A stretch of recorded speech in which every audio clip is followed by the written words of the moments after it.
Hello, I'm Mark. And I'm Casey. And I'm Patrick.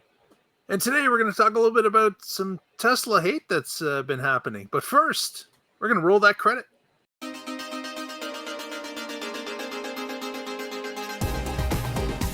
You're watching the Tesla Life Express. Hey everyone, thanks so much for joining us tonight. Wanted to talk a little bit about this article, which we've linked below if you'd like to read the full article. But this particular article is about some bad news, really. We've got a Tesla Cybertruck owner that is pondering leaving his home in Massachusetts, with his wife and kids over death threats or abuse that they have received. And this is something that's been going on now for a little while. I would say that ever since there was an administration change, there has been a little bit more focus on this type of thing. We've got this particular owner. He had wrapped his Cybertruck in basically gold foil of sorts to promote his business. And with that, he's been getting some negative attention from people. He's gotten, of course, people cutting off the truck, people yelling, giving him various hand gestures. Good way to put it. Clients reportedly canceling their appointments. They've received voice messages on the business phone, and with here's a quote: "Please do the world a favor and put a bullet between your tiny brain." Not all that. That wasn't very a great statement to receive on your work voicemail. And it's something that we see this happening more often than previously, and it's concerning because, of course, we here drive the vehicles because we love them. We believe that's the best vehicle on the road, best EV made, and Feeling network. I would have a really difficult time giving up my car because it's again the best car I've ever driven, and I continue to support the brand because of the vehicle.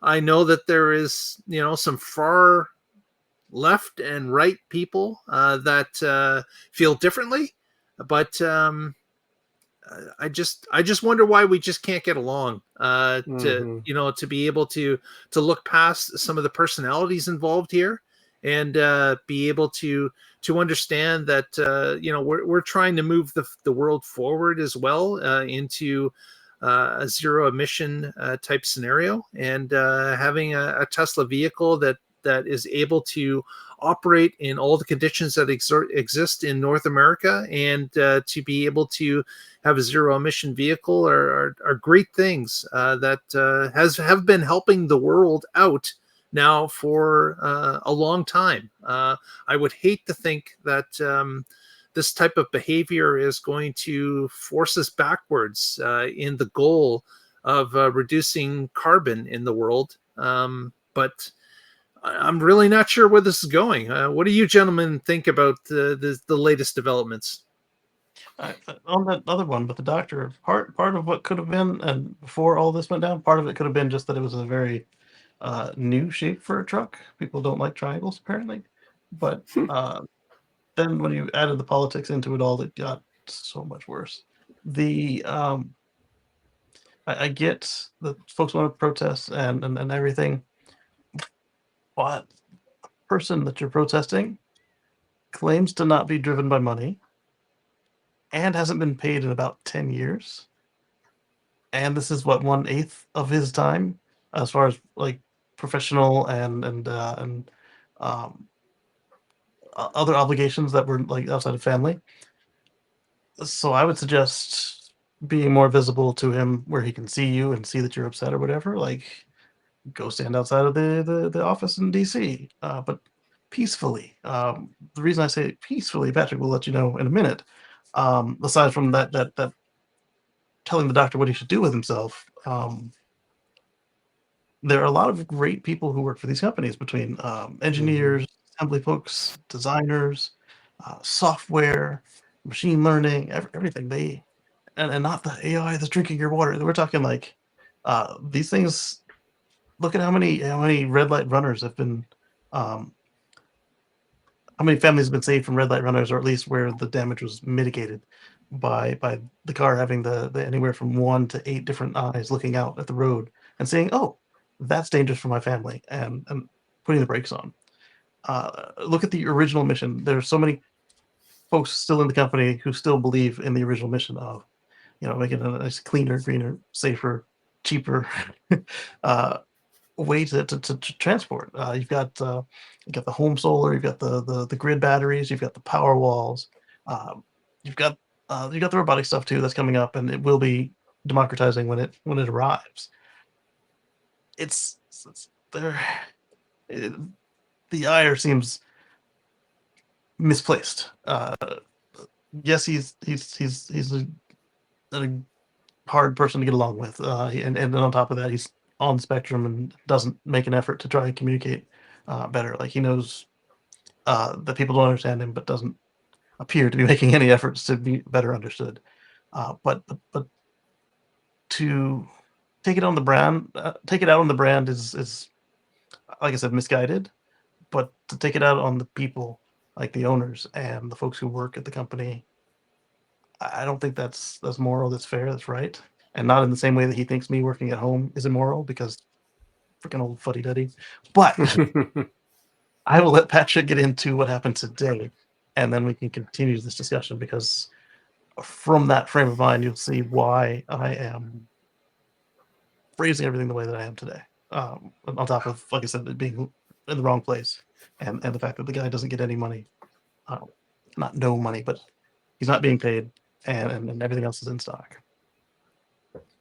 Go Yeah, ahead, Patrick. so just because you drive a Tesla vehicle doesn't mean that you agree with everything that Musk says and does. It means that's the vehicle you picked to meet your transportation needs, and that's all that it means. And if you don't like Musk, okay, well, tell Musk.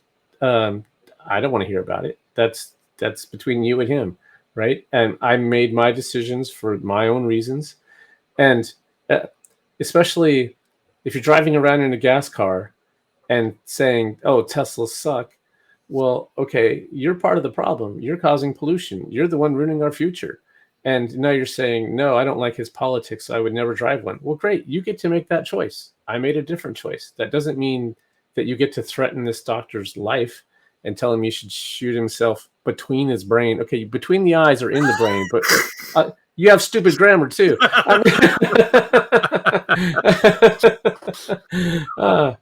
While Patrick is laughing, not to mention who your fuel supports. My fuel comes from my roof. So exactly. Yes. Countries don't get invaded for their solar panels and wind turbines.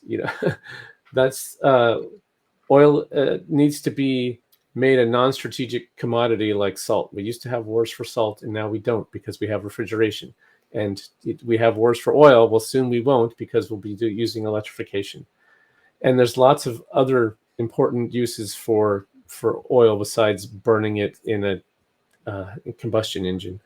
So I think you're focused on the wrong thing, and certainly on the wrong people. If you're protesting at Tesla dealerships, or putting stickers on people's cars, or cutting cables, or whatever, these are if you're trying to say, "Hey, I hate fascism, so I will enforce my will on other people with violence," guess what that makes you?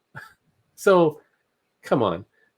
Yeah, like Mark said, let's just all get along. Let's be better about this. There was a dealership in Salem, Oregon, where somebody drove by and shot out the windows, and it looks like it happened in 5 a.m. If by the time you're watching this, it was a few days ago. And That's not right. You don't know if there's janitorial staff there, or someone's working late, or there was a car in the shop, or someone came in early to process something on the East Coast. Whatever. This is wrong. And okay, you're politically upset. That doesn't give you the right to recklessly endanger other people's lives. Yeah. So come on, let's do better, people. That's the message. Yeah, the Tesla stores that get assigned to wherever I happen to be sitting at the time, what about to 6 now? All of them have had extended hours, not from the customers. The customers are like very 9 to 5, 9 to 6, whatever. But they have had extended hours for the staff, either for the technicians or, like Patrick said, doing paperwork or coordinating. And most of them had somebody in the building 20 hours a day. And something this reckless could have been so much worse. And on the human side, we don't want to mess with that. That's not protest. That's cultish fanaticism.